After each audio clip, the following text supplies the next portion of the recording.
नमस्कार। समसामयिक विषयों पर आपके पसंदीदा कार्यक्रम विशेष में आपका स्वागत है। मैं हूं आपके साथ वैभव राज शुक्ला। कहते हैं एक बेगुनाह को मारना इंसानियत को मारने के बराबर है। भले ही हम इंसानों ने जंगल राज और अपराध को खत्म करने के लिए अदालतों की व्यवस्था की, पर आखिर में हम इंसान ही हैं, इसलिए गलती की गुंजाइश तो बनी ही रहती है। इन अदालतों में हर अपराध के लिए तमाम कानून बनाए गए हैं। हर फैसले में तमाम सबूत, गवाह और बयानात के बाद ही किसी नतीजे पर पहुंचा जाता है। पूरी कोशिश की जाती है कि गुनहगार को उसके गुनाह की सही सज़ा मिले और किसी भी सूरत में बेगुनाह को इस कानूनी मकड़जाल से काफ़ी दूर रखा जाए। संविधान में निचली अदालत के ऊपर देश की सर्वोच्च अदालत यानी सुप्रीम कोर्ट में दरवाज़ा खटखटाने का प्रावधान है और सुप्रीम कोर्ट से भी फैसला आने के बाद बिल्कुल अंतिम चरण में फैसले को बदलने या कम से कम टालने की अपील की जा सकती है, क्योंकि कई मामलों में ऐसा महसूस किया जाता है जब सुप्रीम कोर्ट के फैसले के बाद उसमें सुधार की गुंजाइश बाकी रह जाती है। दरअसल सुप्रीम कोर्ट से दोषी करार किसी व्यक्ति को फांसी की सजा से बचने के लिए उसके पास दो विकल्प होते हैं, दया याचिका और पुनर्विचार याचिका। दया याचिका के तहत राष्ट्रपति के पास गुहार लगाई जाती है, जबकि पुनर्विचार याचिका सुप्रीम कोर्ट में ही लगाई जाती है। पर इन दोनों याचिकाओं के खारिज हो जाने के बाद भी दोषी के पास क्यूरेटिव पिटीशन का ऑप्शन बचता है। ताज़ा मामला निर्भया से जुड़ा हुआ है, तो आज विशेष में हम जानेंगे निर्भया मामले में क्यूरेटिव पिटीशन को, समझेंगे आखिर क्या होता है क्यूरेटिव पिटीशन, क्या है इसकी प्रक्रिया और क्या है इसका पूरा इतिहास। तो आइए शुरू करते हैं आज का विशेष।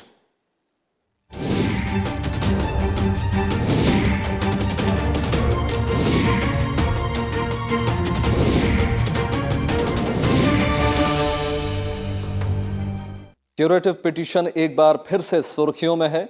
दरअसल निर्भया केस में 4 दोषियों में एक ने सुप्रीम कोर्ट में क्यूरेटिव पिटीशन दायर की है। इसमें फांसी की सजा पर रोक लगाने की मांग की गई है। निर्भया केस के 4 दोषियों को फांसी देने के लिए अदालत से डेथ वारंट जारी हो चुका है। उन चारों को 22 जनवरी को फांसी की सजा दी जानी है।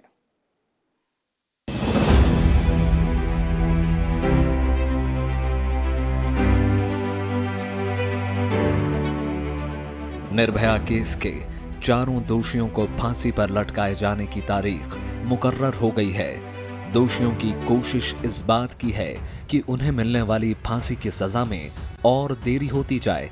इसी कवायद में चारों दोषियों में से एक विनय शर्मा ने सुप्रीम कोर्ट में क्यूरेटिव पिटीशन लगाई है। उसने 9 जनवरी को सर्वोच्च अदालत में ये पिटीशन दायर की है। उसने क्यूरेटिव पिटीशन के जरिए अपने खिलाफ जारी हुए डेथ वारंट पर रोक लगाने की अर्जी लगाई है।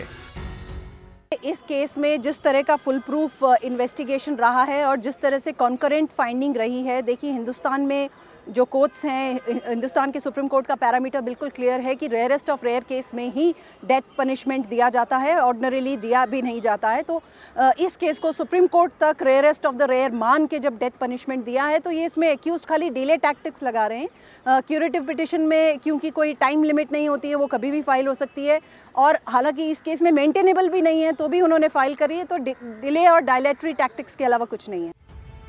क्यूरेटिव पिटीशन दोषी को उपलब्ध अंतिम कानूनी उपाय है।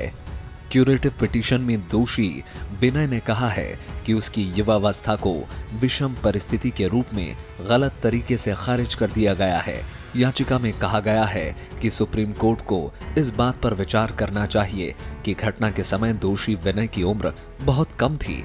पिटीशन में कहा गया है कि फांसी की सजा से जुड़े आदेश में याचिकाकर्ता की सामाजिक आर्थिक परिस्थितियों, बीमार माता पिता समेत परिवार के आश्रितों की संख्या, जेल में अच्छा आचरण और सुधार की संभावना पर विचार नहीं किया गया है।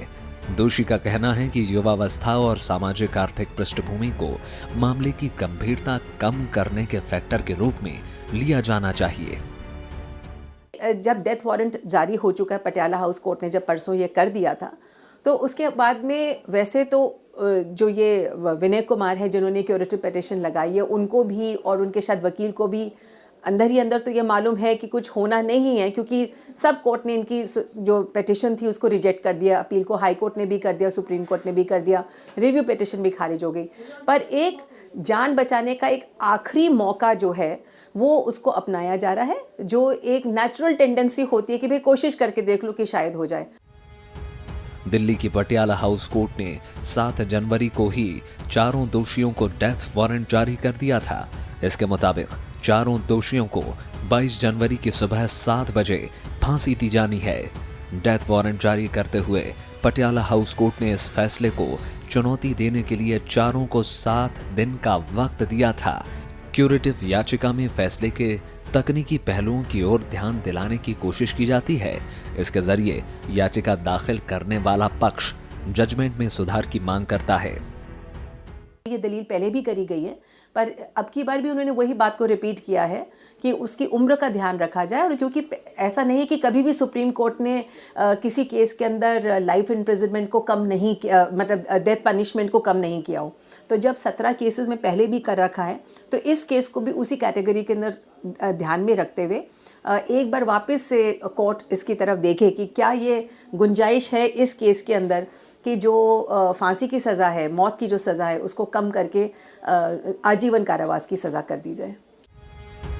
क्यूरेटिव पिटीशन दाखिल किए जाने के बाद अगर सुप्रीम कोर्ट इस पिटीशन पर सुनवाई करता है और अगले 12 दिनों के भीतर इस पर फैसला नहीं आता, तो फांसी की तारीख आगे बढ़ सकती है। एक्स्ट्राऑर्डिनरी कोई सर्कमस्टांसेस हों, जिन एक्स्ट्राऑर्डिनरी सर्कमस्टांसेस को एक सीनियर एडवोकेट सर्टिफाई करते हैं कि उसमें ग्रेव मिसकैरेज ऑफ जस्टिस है, इस केस में कोई भी क्यूरेटिव पिटिशन की मेरे ओपिनियन में, मेरे हिसाब से कोई भी मेंटेनेबिलिटी नहीं है, क्योंकि ये जो स्ट्रिक्ट पैरामीटर है क्यूरेटिव पिटिशन का उसको मीट नहीं करता है। 16 दिसंबर 2012 को इंसानियत को शर्मसार कर देने वाले निर्भया गैंगरेप मामले के 4 दोषियों अक्षय, पवन, विनय और मुकेश को निचली अदालत से फांसी की सजा मिली थी, जिसे बाद में अपीलीय अदालत हाई कोर्ट और सुप्रीम कोर्ट से भी बरकरार रखा गया। 16 दिसंबर 2012 को दिल्ली में चलती बस में 6 लोगों ने निर्भया के साथ इस बीभत्स घटना को अंजाम दिया। 29 दिसंबर को सिंगापुर में निर्भया की मौत हो गई। मार्च 2013 में एक आरोपी राम सिंह ने जेल में ही खुदकुशी कर ली। सितंबर 2013 को फास्ट ट्रैक कोर्ट ने 4 आरोपियों मुकेश, विनय, पवन और अक्षय को दोषी ठहराया। कोर्ट ने चारों दोषियों मुकेश, विनय, पवन और अक्षय को मौत की सजा सुनाई। वहीं एक आरोपी नाबालिग था, जिसे जुवेनाइल बोर्ड ने अक्टूबर 2013 में गैंगरेप और हत्या का दोषी करार देते हुए 3 साल के लिए सुधार गृह में भेज दिया। मार्च 2014 को दिल्ली हाई कोर्ट ने चारों दोषियों की मौत की सजा को बरकरार रखा। मई 2017 को सुप्रीम कोर्ट ने चारों दोषियों की मौत की सजा बरकरार रखी। नवंबर 2017 को एक दोषी मुकेश ने सुप्रीम कोर्ट में फांसी की सजा बरकरार रखने के फैसले पर पुनर्विचार याचिका दायर की, जिसे खारिज कर दिया गया।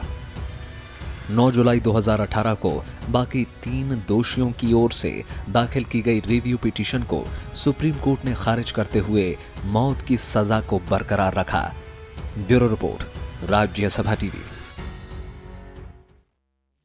निर्भया केस के चारों दोषियों को फांसी पर लटकाए जाने की तारीख तय होने के बाद जहां फांसी देने की प्रक्रिया शुरू हो चुकी है, तो वहीं दोषियों की कोशिश इस बात की है कि उन्हें मिलने वाली फांसी की सजा में और देरी होती जाए। इस कड़ी में दोषियों की ओर से क्यूरेटिव पिटीशन के जरिए एक और कोशिश की जा रही है। ऐसे में यह जानना जरूरी हो जाता है कि आखिर क्यूरेटिव पिटीशन क्या है और ये कब दायर की जा सकती है।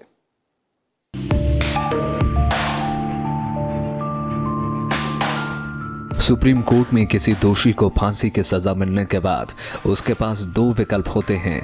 पहला, दया याचिका जो राष्ट्रपति के पास भेजी जाती है, और दूसरा, पुनर्विचार याचिका जो सुप्रीम कोर्ट में लगाई जाती है। जब ये दोनों याचिकाएं खारिज हो जाती हैं, तो दोषी के पास एकमात्र मौजूद अंतिम मौका होता है क्यूरेटिव पिटीशन, यानी उपचारात्मक याचिका का, जिसके जरिए वो अपने लिए सुनिश्चित की गई सजा में नरमी लाने की गुहार लगा सकता है। यानी फांसी की सजा को उम्र कैद में बदलने की गुहार। ये विकल्प इसलिए है ताकि न्याय की प्रक्रिया का दुरुपयोग ना हो सके। क्यूरेटिव पिटीशन की उत्पत्ति क्योर शब्द से हुई है, जिसका मतलब होता है उपचार। क्यूरेटिव पिटीशन में दोषी को यह बताना जरूरी होता है कि आखिर वो किस आधार पर सुप्रीम कोर्ट के फैसले को चुनौती दे रहा है। किसी भी क्यूरेटिव पिटीशन का किसी सीनियर वकील द्वारा सर्टिफिकेट होना जरूरी होता है, जिसके बाद इस पिटीशन को सुप्रीम कोर्ट के 3 वरिष्ठतम न्यायाधीशों, जिनमें मुख्य न्यायाधीश शामिल होते हैं, और जिन न्यायाधीशों ने फैसला सुनाया था उनके पास भी भेजा जाना जरूरी होता है। अगर इस बेंच के ज्यादातर न्यायाधीश इस बात से सहमत होते हैं कि मामले की दोबारा सुनवाई होनी चाहिए, तब क्यूरेटिव पिटीशन को वापस उन्हीं न्यायाधीशों के पास भेज दिया जाता है। क्यूरेटिव पिटीशन पर फैसला आने के बाद अपील के सारे रास्ते खत्म हो जाते हैं। दरअसल क्यूरेटिव पिटीशन पुनर्विचार याचिका से थोड़ा अलग होती है। इसमें फैसले की जगह पूरे केस में उन मुद्दों या विषयों को चिन्हित किया जाता है जिसमें उन्हें लगता है कि इन पर ध्यान दिए जाने की जरूरत है। इस केस को सुप्रीम कोर्ट बहुत गंभीरता से लेती है, और इसकी गंभीरता इसी से जाहिर हो जाती है कि इसके अंदर जो इसकी सुनवाई है वो 5 जज करते हैं। 3 जजेस तो वो होते हैं जो सबसे सीनियर जजेस हैं सुप्रीम कोर्ट के, यानी कि चीफ जस्टिस ऑफ इंडिया, जो हमारे न्यायाधीश हैं हमारे देश के, और उसके बाद में जो 2 जजेस और जो होते हैं जो उनसे सीनियर कम होते हैं। तो 3 सीनियर मोस्ट जजेस जो है सुप्रीम कोर्ट के वो, और 2 जजेस वो होते हैं जिन्होंने पहले इस केस की सुनवाई करी होती है। तो कुल मिला के 5 जजेस जो हैं इस क्यूरेटिव पिटीशन को सुनते हैं। ज़्यादातर इस पिटीशन की भी जो सुनवाई है चेंबर में ही हो जाती है, यानी कि जजेस के कमरे में हो जाती है। पर अगर जो पिटीशन जिन्होंने फाइल करी है, जैसे विनय कुमार ने करी है, अगर वो ये लिखते हैं कि नहीं मैं चाहता हूँ कि इसकी सुनवाई ओपन कोर्ट के अंदर हो, खुलेआम हो, तो कोर्ट कर भी सकती है। क्यूरेटिव पिटीशन की अवधारणा साल 2002 में रूपा अशोक हुरा बनाम अशोक हुरा और अन्य मामले की सुनवाई के दौरान हुई।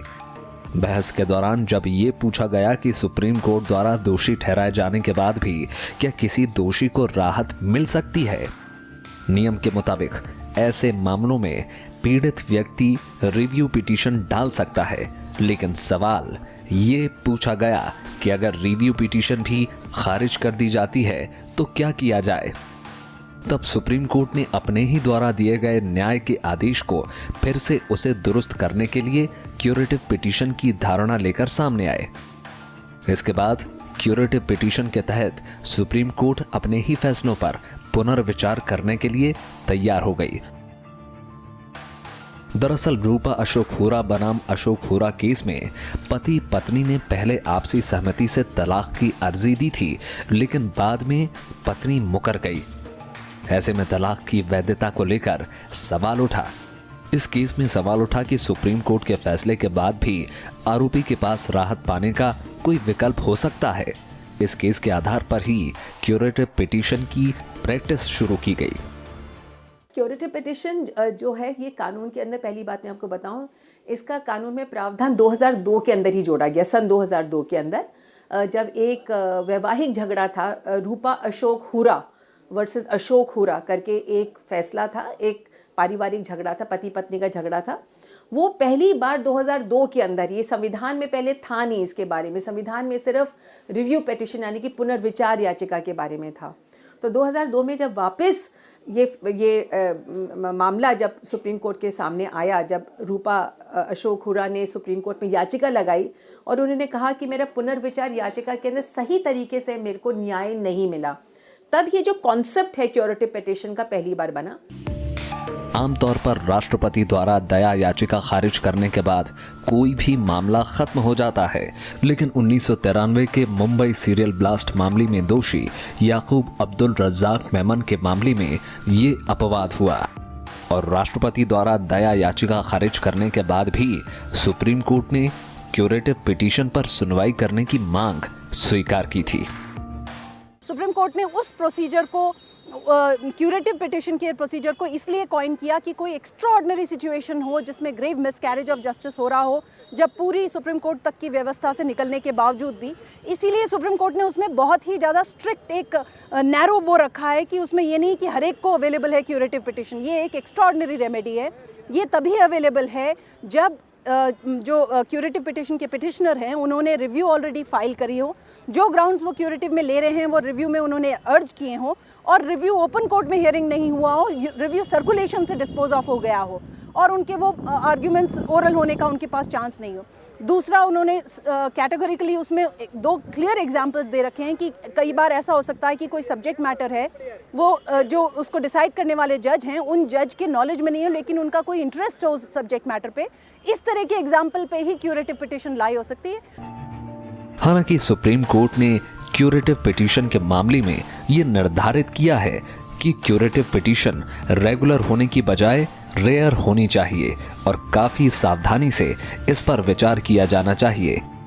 सर्वोच्च अदालत ने ये भी तय किया है कि क्यूरेटिव पिटीशन पर सुनवाई तभी होगी जब याचिकाकर्ता ये सुनिश्चित कर सके कि उसके मामले में नेचुरल जस्टिस के सिद्धांतों का उल्लंघन हुआ है।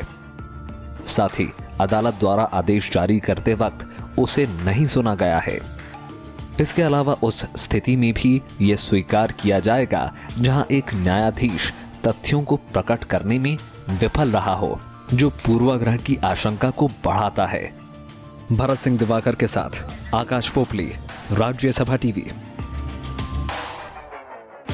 आपराधिक न्याय की प्रक्रिया से किसी भी व्यक्ति के जीवन पर गंभीर असर होता है, मुख्य रूप से व्यक्ति के जीवन के अधिकार और उसकी व्यक्तिगत स्वतंत्रता पर। ऐसे में न्याय प्राप्त करने और निचली अदालतों के फैसलों की जांच करने के लिए हमारी दंड प्रक्रिया संहिता में कुछ विशेष प्रावधान हैं। ये ऐसे प्रावधान हैं जो आपराधिक अदालतों के फैसले या आदेश के खिलाफ अपील के रूप में हैं, जिसके तहत सुप्रीम कोर्ट में याचिका दायर की जा सकती है। इसमें जनहित याचिका से लेकर संवैधानिक मामलों से जुड़े मुद्दे भी शामिल हैं। भारतीय दंड प्रक्रिया संहिता में 4 प्रकार की अपील की बात की गई है। इनमें दोष सिद्धि से अपील, दंडादेश के विरुद्ध अपील, दोष मुक्ति की दशा में अपील और कुछ मामलों में अपील का विशेष अधिकार शामिल है। दोष सिद्धि से अपील के तहत वैसे मामले आते हैं जहां किसी व्यक्ति को विचारण के बाद दोषी करार दिया जाता है। चूंकि न्याय का ये मुख्य सिद्धांत है कि किसी भी बेकसूर को बेवजह सजा नहीं दी जानी चाहिए, इसीलिए ऐसे व्यक्तियों को उचित रूप से दंड संहिता में अधिकार दिए गए हैं। दोषी पाए गए व्यक्ति को सुप्रीम कोर्ट में अपील करने का मौका मिलता है। इसके तहत जब किसी मामले पर हाई कोर्ट ने असाधारण आरंभिक दांडिक अधिकारिता के तहत ट्रायल किया हो और उसे दोषी करार दिया हो, तो ऐसा व्यक्ति सुप्रीम कोर्ट में अपील कर सकता है। साथ ही जब हाई कोर्ट ने अपील में किसी दोष मुक्त व्यक्ति को दोषी पाया हो और उसे या तो मौत की सजा या आजीवन कारावास की सजा या 10 वर्ष से ज्यादा के कारावास की सजा सुनाई हो, ऐसा व्यक्ति सुप्रीम कोर्ट में सीधे तौर पर अपील कर सकता है। संवैधानिक मामलों में अनुच्छेद 132 के तहत भारत के क्षेत्र में एक उच्च न्यायालय के किसी भी आपराधिक या सिविल निर्णय, डिक्री या अंतिम आदेश से सुप्रीम कोर्ट में अपील की जा सकती है यदि न्यायालय अनुच्छेद 134A के तहत ये प्रमाणित करता है कि उस मामले में संविधान की व्याख्या के रूप में कानून का प्रश्न मौजूद है। वहीं संविधान के अनुच्छेद 133 के अनुसार दीवानी मामलों में उच्च न्यायालय के निर्णय के खिलाफ उच्चतम न्यायालय में अपील तभी सुनी जा सकती है जब उच्च न्यायालय ये प्रमाणित कर दे कि मामले में विधि या सार्वजनिक महत्व का आधारभूत प्रश्न शामिल है और मामले का निर्णय सुप्रीम कोर्ट द्वारा किया जाना आवश्यक है। संविधान के अनुच्छेद 134 के मुताबिक आपराधिक मामलों में उच्च न्यायालय के खिलाफ सुप्रीम कोर्ट में तभी अपील सुनी जा सकती है जब हाई कोर्ट ने अपील में किसी दोष मुक्त व्यक्ति को दोषी पाया हो और उसे या तो मौत की सजा या आजीवन कारावास की सजा या 10 वर्ष से ज्यादा के कारावास की सजा सुनाई हो या अपने अधीनस्थ चल रहे किसी मामले को अपने सामने लाकर उसका ट्रायल किया हो और ऐसे व्यक्ति को मौत की सजा सुनाई हो। कॉन्स्टिट्यूशनल मैटर्स में सुप्रीम कोर्ट का एक्सक्लूसिव ज्यूरिसडिक्शन है। जहाँ पे कोई ऐसा इशू रेज हुआ है जो which relates to the interpretation of the constitution, तो उसमें 5 जजेस की कॉन्स्टिट्यूशन बेंच ही बैठती है, 5 या उससे ज़्यादा, और उस क्वेश्चन का डिटर्मिनेशन होता है। अपीलेट ज्यूरिसडिक्शन सुप्रीम कोर्ट का बाय एंड लार्ज नहीं है, क्योंकि अपील हाई कोर्ट तक ही आके उनका निस्तारण हो जाता है। कोई जो मामले एक्स्ट्राऑर्डिनरी होते हैं वही सुप्रीम कोर्ट तक आते हैं, जो जनरल पब्लिक इंपॉर्टेंस के मामले होते हैं उन्हीं मामलों में सुप्रीम कोर्ट इंटरफेयर करता है, या फिर अपील वहाँ लाई करती है जहाँ नीचे के हाई कोर्ट या किसी ट्राइब्यूनल में ओरिजिनल केस हुआ हो फर्स्ट टाइम, तो पहली अपील सुप्रीम कोर्ट में लाई करती है। या फिर ऐसे मामलों में जहाँ पे हाई कोर्ट ने पहली बार 302 या डेथ या लाइफ इम्प्रिजनमेंट की सज़ा दी हो, ट्रायल कोर्ट ने बरी किया और हाई कोर्ट ने सजा दी हो, तो as a first appeal supreme court में लाई करती है। तो ये लिमिटेड मामले हैं जहां सुप्रीम कोर्ट का अपीलेट ज्यूरिसडिक्शन है। वहीं संविधान के अनुच्छेद 136(1) में ये व्यवस्था की गई है कि सर्वोच्च न्यायालय देश की किसी भी अदालत या न्यायाधिकरण द्वारा दिए गए किसी भी निर्णय, परिणाम, दंड या आदेश के खिलाफ अपील करने की विशेष अनुमति स्वेच्छानुसार दे सकता है। सुप्रीम कोर्ट में अगर आपको अपील करनी हो तो हाई कोर्ट के फैसले के बाद ही आप सुप्रीम कोर्ट के अंदर अपील कर सकते हैं। आर्टिकल 136 हमारे संविधान का है, उसके तहत आप अपील कर सकते हैं। डायरेक्टली आप सुप्रीम कोर्ट सिर्फ तभी जा सकते हैं आर्टिकल 32 के तहत, जब आपके संवैधानिक अधिकारों को, जो फंडामेंटल राइट्स, मूल अधिकार हैं, उनके ऊपर कोई तरह का आघात हो। तो वैसे तो आप हाई कोर्ट के अंदर आप जा सकते हैं, जिसको कहते हैं कि 226 की याचिका, रिट पिटिशन हम फाइल करते हैं, जब हमारे फंडामेंटल राइट्स जो हैं, जो संविधान के अंदर गारंटीड हैं, अगर वो उनका कोई भी तरह का उल्लंघन हो, तो या तो हम हाई कोर्ट जा सकते हैं, और अगर हाई कोर्ट में हमें कुछ भी तरह का रिलीफ नहीं मिले तो उसके खिलाफ हम सुप्रीम कोर्ट जा सकते हैं।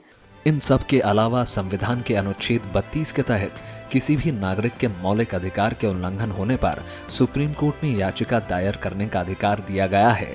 इसके साथ ही कोई भी भारतीय नागरिक जनहित से जुड़ी याचिका सुप्रीम कोर्ट में दायर कर सकता है।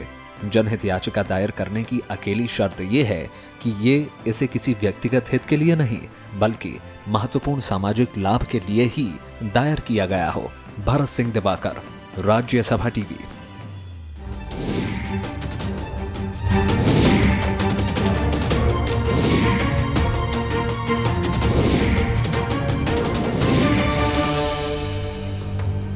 तो ये था आज का विशेष। उम्मीद है आपको विशेष का ये अंक पसंद आया होगा।